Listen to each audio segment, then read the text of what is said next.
dowladda hoose ee degmada Burco ayaa maanta si rasmi ah u dhagax dhigtay mashruuc ballaadhan isla markaasina gabiyan biyo xidh lagu sameynayo dhismaha xerada ciidanka militariga ee gobolka Togdheer.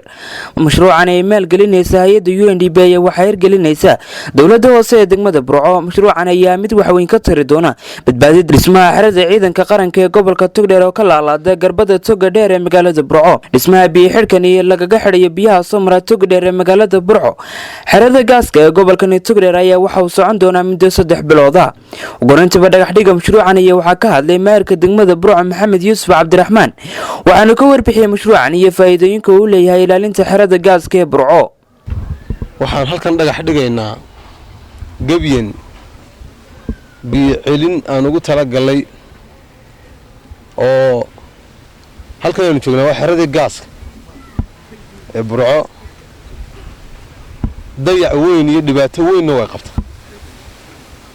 waxaan ku talagalay waxyaabo badan inaanu ciidankaanu ku tarno oo saaka gabiyankani ka mid yahay. waa aragtaan siday tahay bakhaarada iyo guriyada la seexan jiray askarta ay seexan jirtay daadka soo duniyay. waxa hadhana halis bay ku sugay. fanka ku bixi doona waa $150,000. waxa fanka nafangareysay oo aanu ka helay hay'adda la yiraahdo UNDP.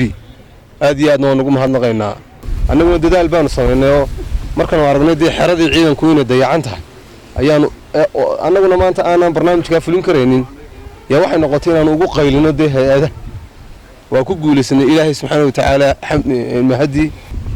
mashruucan halkan aanu ka fulinaynaa wuxuu qayb ka yahay mashaariic badan oo aan ugu talagalnay degmada Burco sanadkan intuu dhamaanaya inay ka hirgasho oo qaybaheeda kala duwan leh. dabcan مسؤولية دقمة النجاسارن وحي أودي إذا كبحسن وحن واجب لنا أنه أودي إذا أنا نكون من كروينه إن أنا أقول لك إنه هذا عالمي جاي كوا محل جابه taliyaha gabriye ciidanka qaranka Soomaaliland iyo bandulaha qaybta 12 yanaal ka sikaad laayay ayaa u mahadnaqay maamulka dowladda hoose ee degmada Burco iyo hay'adda mashruucan maalgelinaysa UNDP. ibtaa weyn haysatay xerada ciidankana inay suurto gasho in wax laga qabto. waxaan mar labaadaan u mahad celinayaa gudoomiyaha degmada Maxamed Nuuraad iyo intii la shaqaysay ee kala shaqaysay inay hirgasho hawsha maanta aanu taaganahay dhagax dhiga halka. meesha waxa ka dhacday waxa weeye maaha masiibo yar ma waa aragtaan gabiga inaga dambeeya heer qaran ilaa ayaa wax in lagu qabto mooyaane awoodii ciidanka 3 jeer horaan wax ka qabo. sida gudoomiyaha degmada u sheegay ama bandulaha aagu u sheegay waxa weeyaan halkan waxa ka dhacday masiibo aad u weyn. xerada ciidanka waynu aragnaa dhibaatada ku dhacday iyo waxa weeyaan halista ay ku jirto waynu aragnaa. waxaan aad iyo aad ugu mahadnaqaynaa wax ka qabashada ah golaha deegaanka ee Burco ee uu hogaaminayo gudoomiyaha degmadu uu hogaaminayo. aad baan ugu mahadnaqaynaa annagu haddaanu militariga nahay aad baan ugu mahadnaqaynaa golaha deegaanka ee maanta jooga. sidoo kalena waxa goobtaasi ka hadlay xubno ka mid ah xildhibaanada golaha deegaanka ee degmada Burco waxaana yiraahdeen maanta waxaan dhagax dhiganaa toga Burco taliska ciidanka qaranka ee Burco ciidanka militariga hoostiisa halkan oo aan sanadihii ugu dambeeyay daadad xoog leh togana aad u marayeen ayaa keentay fikradan annaga iyo xildhibaano kale oo nagu hogaaminayo maayirku ayaa u xogaalshan noqonay toga baldaadadkii soo marayay waxyeelaha ay soo gaarsiin karaan dhismayaasha ciidanka.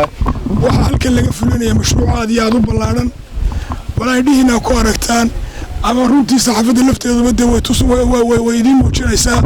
mashruucan waxa weeye mashruuc runtii 2 sanadood aan halkan joognay golaha deegaanka ee maayirka iyo ku-xigeenka iyo golaha deegaanka aanu joognay meesha aanu saarnay diiradda weeye.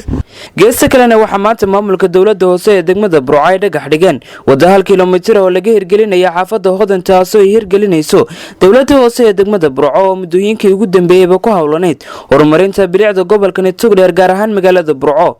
hadallo ay halkaasi ka soo jeediyeen maayirka degmada Burco iyo xubno ka mid ah xildhibaanada golaha deegaanka ayaana waxa halkaasi ka hadlay maamulka xaafadda Hodan kuwaas oo hambaliyay dawladda hoose ee degmada Burco horumarinta bilicda magaalada Burco ay ka wadeen muddooyinkii ugu dambeeyayba. Khalid Bakeele, shabakada caalamiga ee Itraaf News, Burco.